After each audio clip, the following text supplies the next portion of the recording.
Hi, and welcome to 10-Minute Bible. Perhaps welcome back. Thanks for joining in this series. I'm looking at the story of Jesus' life as presented by Luke. There are 4 accounts of Jesus' life in the Bible. We're looking at Luke's. And today I'm going to be recapping a little bit about what we've looked at, the first couple of chapters, and focusing mostly on chapter 3. It's probably best if you take a look at those chapters, just read them if you haven't yet. You're probably going to read them and wonder what in the world's going on in some of the different sections, but I'm going to try to lay out as much as I can what I think is happening there, and I hope that you'll find it to be very helpful and to be part of just an astounding story. So again, welcome back, and again, my name is Michael Venema, and I'm so glad you're able to join in.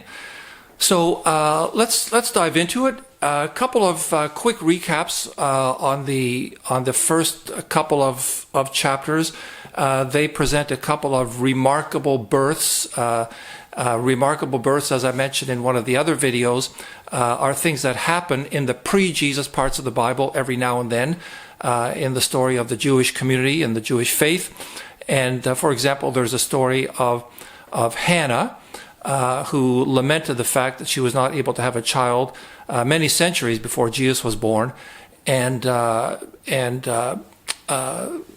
ensured that she did give birth to a son who turned out to be Samuel, one of the famous prophets and leaders of the Jewish people during very troubled times for the Jewish people. So the idea is in the Old Testament that remarkable births that signaled that God was on the move and that he was going to present someone to the Jewish people who would help them through a very difficult time.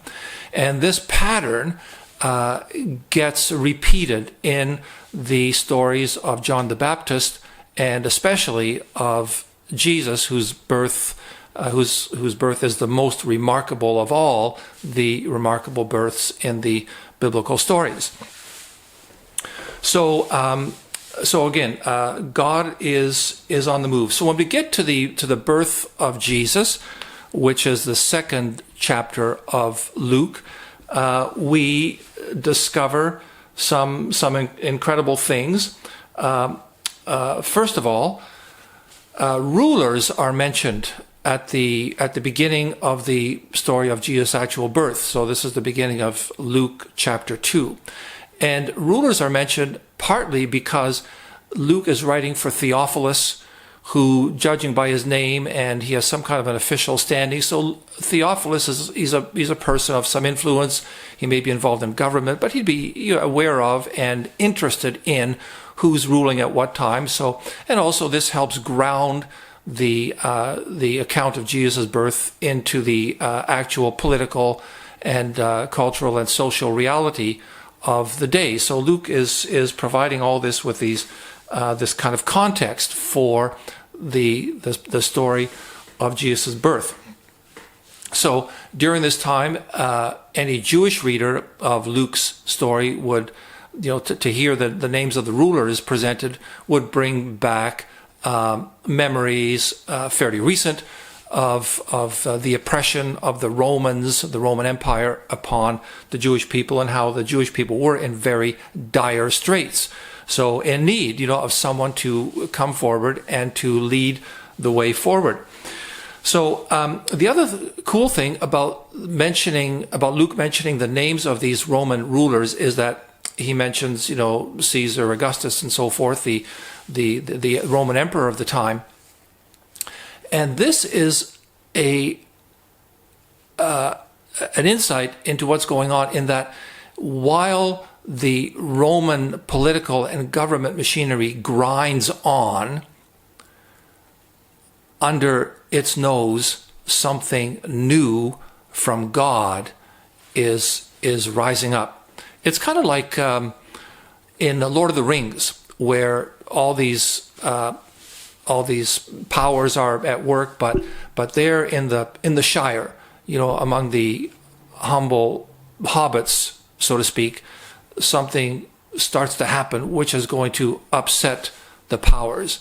And that's one of the things that Luke is trying to drive home, that while all this political machinery is going on, Caesar Augustus thinks that, he and his regime are the bringers of peace and so forth, but that is not really true. It is God through Jesus Christ who's going to bring peace. And Luke starts to bring forward this theme. A little bit more about rulers in just a minute. We'll get back to that. So then we get to the birth of Jesus. There's angels, so it's a glorious moment in the life of the Jewish people. But as Luke lays it out, not just for the Jewish people, but this means that God's peace is coming to the whole world. So we're going to take note of that and see how the story of Jesus that Luke presents unfolds. So there's glory, there's angels present, and there are shepherds. So again, some of the humbler, poorer folks are represented in the story of Jesus' birth. So I think that kind of gets us through most of the first couple of chapters. But then at the end of chapter 2, and we looked at this briefly last time, there are two remarkable stories of Jesus' childhood. We don't know much about Jesus' childhood, but Luke provides us with a couple of vignettes.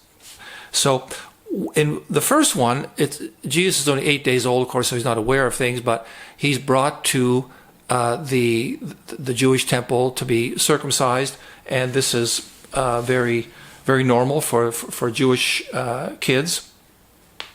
So, we may have different ideas about that depending on our own backgrounds, but this was very, very normal at that time.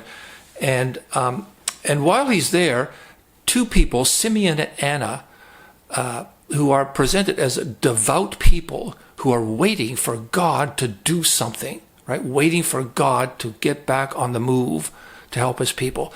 These people emerge in the story and they bless Jesus with their words.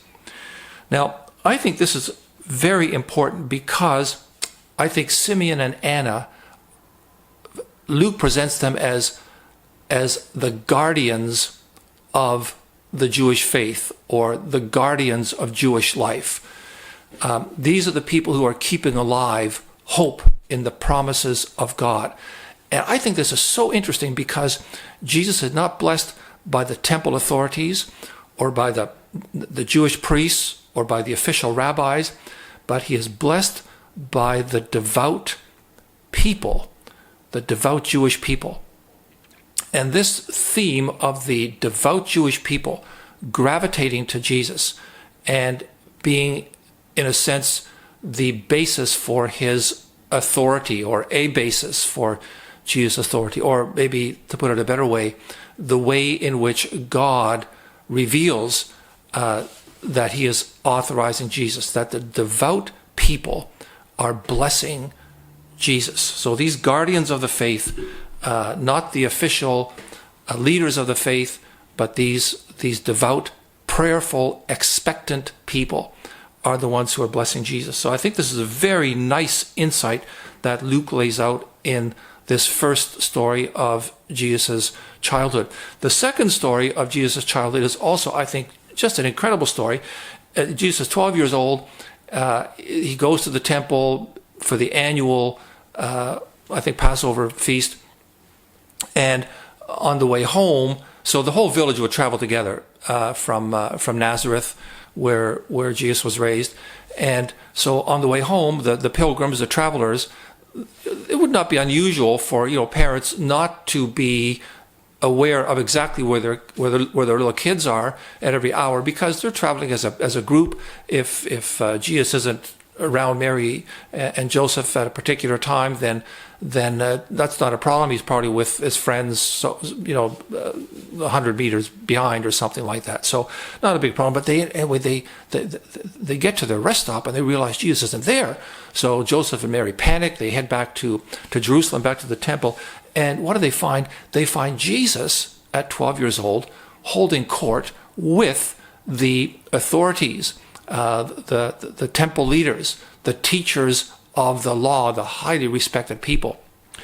So I think in this story, Luke lays out very wonderfully that even at a very young age, Jesus has absorbed the Jewish story, the Jewish history, the Jewish faith, and the life of the Jewish community, and his understanding is acute enough that he can debate with the official teachers and leaders of the Jewish community.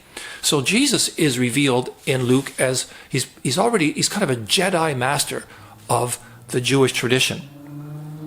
So again, this is very interesting to see Jesus' development and his not only being blessed by the guardians, so to speak, of the Jewish tradition, the devout people, but also that he is rising to the top, so to speak, as a master of the tradition, who can engage with the top minds of the tradition, even at a young age. This begins to show itself. So these two stories from Jesus' childhood, I think, already reveal in a wonderful way some of the things that are happening. Okay, so now we're going to get to John the Baptist.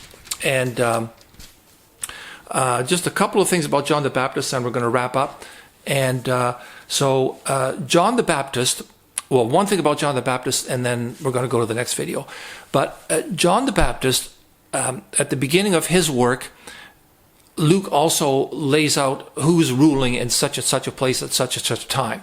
And again, this is of interest to Theophilus, who is a man of his time and is not Jewish, knows about the politics and the culture of the day. And so Luke places John the Baptist in the context, again, of the political and social realities of the day. So, and John the Baptist he's a bit like a fire and brimstone preacher. He doesn't have a lot of nice words, to offer the people. So he's got some very harsh words, and we're going to get to them in our next video. So thanks a lot for watching. Please like, subscribe, please leave a comment, and I will see you next time. Bye-bye.